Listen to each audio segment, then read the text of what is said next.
Hello, gang. It's Chris Angel coming at you for another episode of Marketing for the Rest of Us. Here we go. Let's dive in, shall we? I wrote a post this morning about this message or this phrase that's going around called, you have to charge what you're worth. Man, the lighting in here is terrible, but that's all right. You charge what you're worth. I've heard this so much in the last several years. There's this thing that's like, come on, guys, you got to raise your rates, charge what you're worth, raise your rates, charge what you're worth. And I feel like that's great, that's cool and all. And I've tried to do that. I have done that. I have raised my rates and I'm quote unquote charging what I'm worth. But there's a part of that does not work when you're trying to get traction in the space of marketing. Like when you're broke, when you have no money, when you have no prospects, when you're like, dude, I would just like a little bit of a trickle of money, to then take on the advice of charge what you're worth. I'm going to raise my rates. Most of the time that does not help. And it doesn't help for a couple reasons. One, it doesn't help because you're not clear what you're really offering. And you're not really clear what you're offering because you don't really know who you're offering it to. How could you possibly know what product or service to offer and what problem it solves if you don't know who you're serving it to and the problem that they specifically have? Like if you're solving a problem for neurosurgeons, that's the first thought that came to mind. And you have there's a lot at stake. Yes, whatever problem a neurosurgeon may have is a very big problem. And the bigger the problem you solve, the more it's worth. Yes.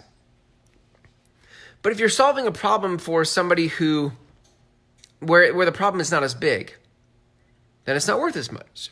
Now, this is interesting because if you can start to look at some of the things that you offer that may at first glance not appear to solve a big problem. But if you start to dig deeper into the problem and the pain that spills into their other areas of life, you can start to find the bigger problem at stake. But most of us don't dig that deep, right?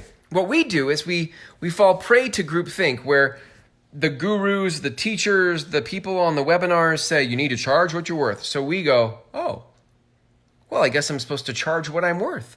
So I'll just double my price. No, I'll quadruple my price. And then you go out to the marketplace with an unclear offer and an unclear message. Those are separate things. Your offer's unclear and your message is unclear. And you get crickets. You get nothing. Nobody buys, nobody engages, and you wonder why. Well, I don't get it. I'm charging what I'm worth. Isn't it supposed to rain? Shouldn't people be coming to me now? Look, guys, groupthink is stealing from you. It is robbing you blind. I've seen this for so many years. I mean, this is just one example, right? There are all sorts of ways that we fall into groupthink. Groupthink, if you don't know, is that thing where like one person says something and then we all start to just say the same thing. And we don't know why we say it. We just think it because that's what everybody else thinks. We're like, well, that's what we do. I used to call this the Sunday school answer, right? Like, kids, who knows the answer? And in Sunday school, we go, I know the answer. It's Jesus. Jesus is the answer, right? Because we're like, wow, this must be the answer. This is what everybody says, so it must be true. And we don't think for ourselves. You have to think for yourself. I mean, listen, there's some truth in what people say. There's some truth in cliché. There's some truth in anecdotes. But you have to figure out what that is for you. Don't just blindly accept it. You have to think, why does this matter and why is this true? Is it true that I just should charge what I'm worth? Wait a minute. What am I worth? How do I determine that number? What problem am I solving? You have to start to ask the question, because if you just jump from the suggestion of charge what you're worth to then doubling or quadrupling your price with no logic and no thought process, you're screwed. You have to start to think for yourself. about why something works for you. Why does this matter? Why does this work? There are so many people who don't think for themselves, especially in the space of marketing. Somebody says, hey, you're supposed to post to Facebook 5 to 7 times a day. The algorithms really like that. And you're like, okay, I guess that's what I'm supposed to do. I'll go do that for a bit. And then you come back and you're like, that didn't work. Why didn't that work? I don't know. Then somebody says, oh, no, you're supposed to run Facebook ads. Facebook ads are where it's at. So you go, oh, yeah, Facebook ads. Let's throw some money at that. No, that didn't work. Crap. Okay, now I'm broke. What should I do now? Oh, chatbots. Chatbots are where it's at. Okay, I'll go try chatbots. And do you get the pattern here, right? Somebody said something. We're like, oh, this must be where it is. So we go chase the cheese there. And then somebody goes, no, it's over here. So we go chase the cheese there. And this is your pattern. You have to start to think for yourself, why is this person saying it and how does it apply to me? A couple years ago, I read a book called True Purpose. True Purpose. Love this book. And I heard about it through a coach I had named Jeffrey Van Dyke. And this book called True Purpose talked about how you have to begin to look for, you can have conversations with yourself to find your truth, right? To find out what your calling is, if you will. And I remember I was reading this book and I was thinking to myself, like, I went through the exercises that the book laid out, right? And it had some amazing exercises where you talk to yourself. You basically have it was from Carl Jung, so I mean it's totally legit, right? But from Carl Jung, where Carl Jung called it active imagination, and you have a dialogue with your parts. So I might sit down, and for me, I do it on a laptop with my keyboard, and I'll start a conversation, and I'll say like, why am I stuck right now? And then I'll just sit there and I'll wait with my hands on the keyboard until some sort of intuition or thought comes up, like this is why you're stuck. And by the way, truth always comes through. Like you can recognize the fingerprint of truth, right? Like it just has a certain truthiness to it. It has a certain ring to it that feels very concise, very grounded, and you're like, oh yeah, that's why. So here's my point in that. I read this book, I did the exercise, and out of it, what I got from this exercise was part of my job, part of my role, my mission, my calling on this earth is to stop groupthink, is to solve the problem called groupthink, right? We see this a lot in politics. There's a lot of groupthink in politics, and we all just like raise our pitchforks and we go like, let's burn them. It doesn't matter if you're on the left or the right. Both sides want to burn the other side, right? But we all just grab our pitchforks and we want to like burn stuff. Why? Because that's the craze. That's what the group is thinking. So we just adopt that without thinking why. We're not critical enough in thinking through the issues. We just adopt the rhetoric of the group. That's groupthink. I see this a lot in religion. Religion does this all the time, right? Our answer is right. Your answer is wrong. And so here's the problem with groupthink, right? Because when we stop thinking for ourselves, then we start to miss, guys, truth expresses itself in so many ways every day. And it's not one answer or another answer. There's so many answers inside of truth. But groupthink limits the thinking. It limits your perspective and your paradigm. And so in limiting your paradigm, you cut off opportunity.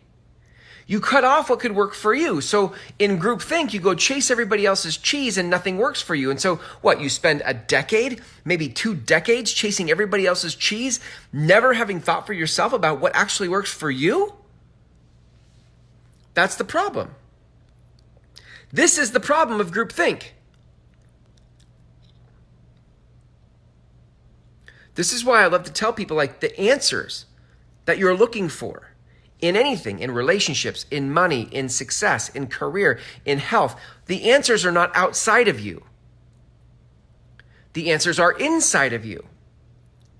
Your answers come from your intuition and your connection to divine consciousness, your ability to perceive and intuit what your higher self is saying to you is where the answer is. And I spent years trying to find answers outside of myself. I would chase other people's cheese all over the globe to try to figure out the answer and crack the code, and it didn't work. Now, it's not to say that those inputs, those sources of perspective and truth weren't helpful to me, but the way I was relating to those sources of input were as if those sources were true. As if I don't have to think for myself. In other words, I abdicated responsibility to think for myself and just lazily trusted that everybody else had the right answer. And I stopped looking inside myself. In fact, I never looked inside myself for the answer. I just hoped that you would have the answer for me. Please, dear God, tell me the answer so I don't have to think for myself. And this happens all the time in marketing. Because marketing is such a foreign animal for many of us, we're like, dear God, please tell me the answer, because to sit still for any moment in silence to think about marketing and how to do it and what it means and what I want to say to the world is overwhelming. Oh my God, where do I start? Please give me the answer. And so we look outside ourselves for answers when the answer is inside of you. So this is why groupthink is public enemy number one, because it steals your responsibility for finding your own answer in politics, in religion, in relationships, in marketing.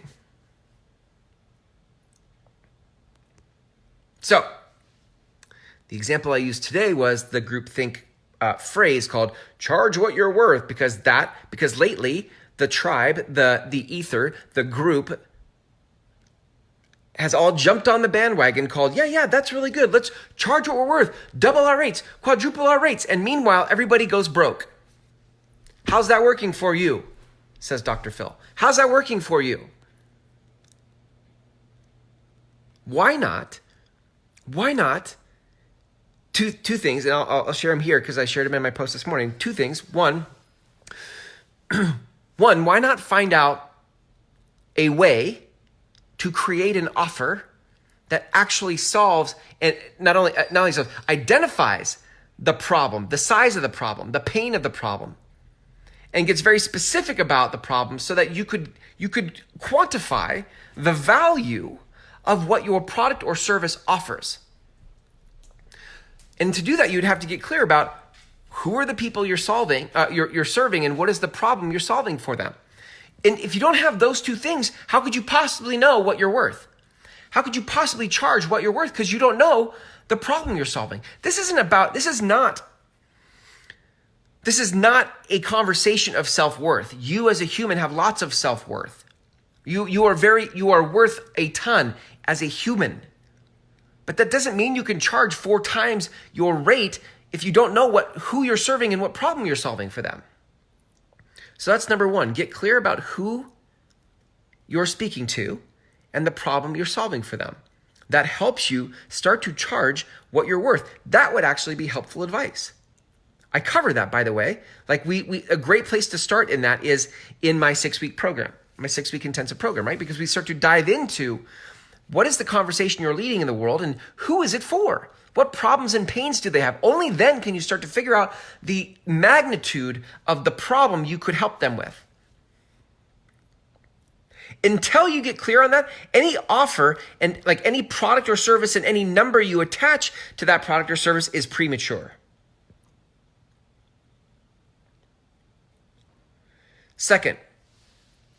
The second thing could be, why not just drop your rates? Why not just help as many people as possible at such an affordable rate that it's a win for them and a win for you? Because more of less, more clients at less dollar is better than no clients at some stupid number you chose because the group said you should charge what you're worth. I've done this so many times over the years where I start small and I'm going out to the market with, here's the thing. And people come in, and then I can raise my rates, and I can raise my rates, and I can raise my rates. Why not create cash flow? Some cash flow is better than no cash flow. Don't go to the grave holding on to the premise that I'm going to charge what I'm worth all the while going broke. That makes no sense. Just lower your rates. Get people in the door. Let's go. You're probably early. If you're not already raking in the dough, you're probably early enough in your venture that you still need to figure out what it is you're really doing. Test your product. Build case studies. Get as many case studies as you can. And then as you get case studies and you prove your product and you have social proof, you have tangible proof. Like, this is what people said, this is what people produced when they went through my product or service. Then you can raise your rates. Okay, gang, that is it. That is what I want to say to you tonight. When you hear the the phrase du jour, today it's charge what you're worth. Tomorrow it'll be something else, right? Find your why. It's all about your why. Find your why. That's right. I got to find my why. But wait, I don't know how to do that. I don't know what that means. But I know that it's important. Okay. When you run into the phrase du jour, you have to start to think about, like, how does this apply to me? And what else is what's the nuance in this phrase? What else is going on in this picture? And then you have to start to connect some dots for yourself. And remember that the answer is not outside of you. The answer is inside of you. You can use people's anecdotes and phrases and comments and truths to point to your own truth. But be clear that your success and progress is going to come from when you own your truth. If you guys would like to see how I help you access your truth, you can go to my free course at groundswellmethod.com. And if you want to take the next step in that, then you can apply for my 6-week program. Again, go to groundswellmethod.com, and until tomorrow, have a great night.